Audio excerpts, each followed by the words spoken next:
하늘에 올라가실 때가 찾아 예수님께서는 예루살렘으로 가시려고 마음을 굳히셨다.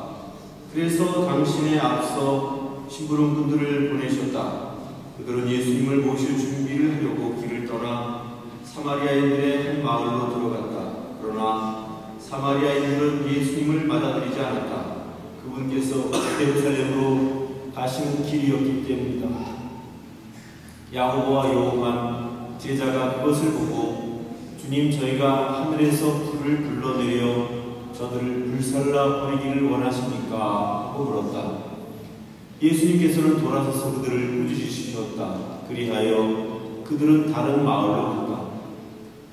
그들이 길을 가는데 어떤 사람이 예수님께 어디로 가시든지 저는 스승님을 따르겠습니다 하고 말하였다. 그러자 예수님께서 그에게 말씀하셨다. 여우들도 뿔이 있고 하늘의 새들도 보금자리가 있지만 사람의 아들은 머리를 기댈 곳조차 없다. 예수님께서는 다른 사람에게 나를 따라라 하고 이르셨다. 그러나 그는 주님, 먼저 집에 가서 아버지의 장사를 지내게 해주십시오 하고 말하였다. 예수님께서 그에게 죽은 이들의 장사는 죽은 이들이 지내도록 내버려 두고 너는 가서 하느님의 나라를 알려라 하고 말씀하셨다. 또 다른 사람이 주님, 저는 주님을 따르겠습니다. 그러나 먼저 가족들에게 작별 인사를 하게 허락해 주십시오 하고 말하였다. 예수님께서 그에게 이르셨다. 쟁기에 손을 대고 뒤를 돌아다보는 자는 하느님 나라에 합당하지 않다. 주님의 말씀입니다. 분명히 속에서 편안하셨습니까? 네, 오늘은 제가 여러분들에게 먼저 질문을 하나 드려보고 싶습니다. 여러분들 쟁기가 뭔지 아십니까? 쟁기? 네. 아마도 연세 드신 분들은 쟁기가 어떤 것인지 보신 것도 있고 또 직접 부려보신 분도 있겠지만 젊은 사람들은 쟁기가 무엇인지 또 도대체 어디에 쓰는 것인지 잘 모를 수도 있을 것 같습니다. 오늘 특별히 복음에 쟁기에 손을 대고 뒤돌아보는 자 하느님 나라에 합당하지 않다는 그런 말씀을 우리에게 들려주시는데, 사실 쟁기는 소나 말 같은 가축을 이용해서 밭을 갈 때에 필요한 사용하는 농기구 중에 일종입니다. 오늘 복음에서 예수님께서는 예루살렘으로 올라가시는 중에 어떤 사람을 만나게 되는데 그 사람이 주님, 저는 주님을 따르겠습니다. 그러나 먼저 가족들에게 작별 인사를 하게 해주십시오 라고 청하자 예수님께서는 쟁기에 손을 대고 뒤를 돌아보는 자는 하느님 나라에 합당하지 않다 단호하게 말씀하십니다. 물론 우리는 쟁기에 손을 대고 뒤를 돌아본다는 것이 무엇을 초래하는 것인지 잘 알 수가 없지만 제가 이 말 대신 하느님의 자녀가 되어라고 말을 갖고 왔습니다. 밭을 가는 일꾼이 쟁기에 손을 대고 자꾸만 뒤를 돌아본다면 아마 밭을 제대로 갈 수가 없을 것입니다. 이처럼 우리는 이미 세례를 받고 하느님의 자녀가 되었는데 그럼에도 불구하고 자꾸 세상을 기웃거리면서 세상의 마음을 쓰고 신자로서의 의무를 소홀히 한다면 아마 우리도 하느님 나라에 들어갈 수 없는 그런 처지에 놓이게 될지도 모르겠습니다. 이것은 너무나도 명확한 주님의 말씀이라고 생각됩니다.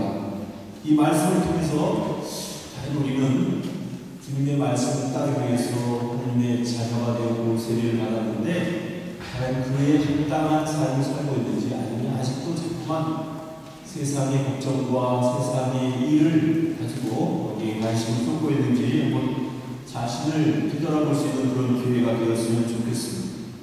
오늘 두 번째 독서에서 사도 바울께서는 형제 여러분, 여러분은 자유롭게 되라고 부르심을 받았습니다만 다만 그 자유를 육을 위하는 부시로 삼지 마십시오. 오히려 사랑으로 서로 섬기십시오. 그런 말씀을 들려주십니다.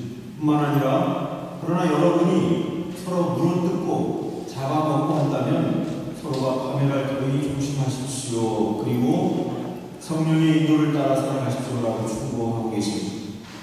사실 우리는 하느님의 부르심을 받아들였고 그래서 세례를 받았고 하느님의 자녀가 되었습니다만 우리가 하느님의 그 부르심을 따르는 그런 성실한 신자로서의 삶을 잘 살고 있는지 각자 한번 생각해 볼 필요가 있습니다. 특별히 우리가 서로를 사랑하는지 아니면 우리가 서로를 물어뜯고 또 서로를 잡아먹고 한다면 서로 파면할 그런 기회가 되리라는 그런 말씀을 우리에게 들려주십니다.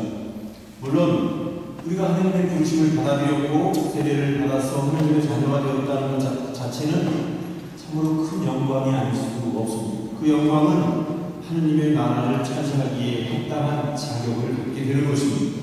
그럼에도 불구하고 우리가 서로가 서로에게 도움이 되고 서로가 서로를 사랑하고 받아들이는 그런 삶을 살지 못한다면 아마 우리는 시작은 했지만 끝을 맺지 못하는 그런 어리석음을 범하게 되리라고 생각을 합니다.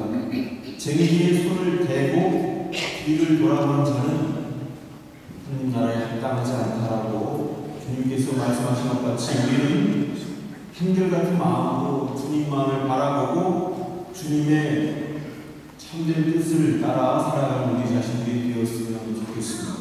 특별히 오늘은 교황주일입니다.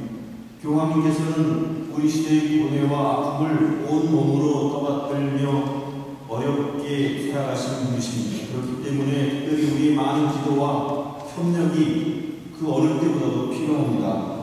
그분께서 맡겨주신 소명을 성실하게 수행할 수 있도록 우리가 기도와 존경과 애정으로서 주님, 교황님의 그 원활한 사목과 또 이 시대를 잘 이끌어 나가시는 정신적인 지도자로서의 충실한 삶을 살아가실 수 있도록 우리가 늘 그분의 영육간의 건강을 위해서 기도하는 그런 시간이 되어야 할 것이라고 생각합니다. 이제 오늘 강론을 마치면서 쟁기에 손을 대고 뒤를 돌아다보는 자가 누구인지 스스로 한번 생각해보고 나는 과연 어떤 삶을 살고 있는지 스스로 자신을 되돌아보는 그런 소중한 은총의 시간이 되시길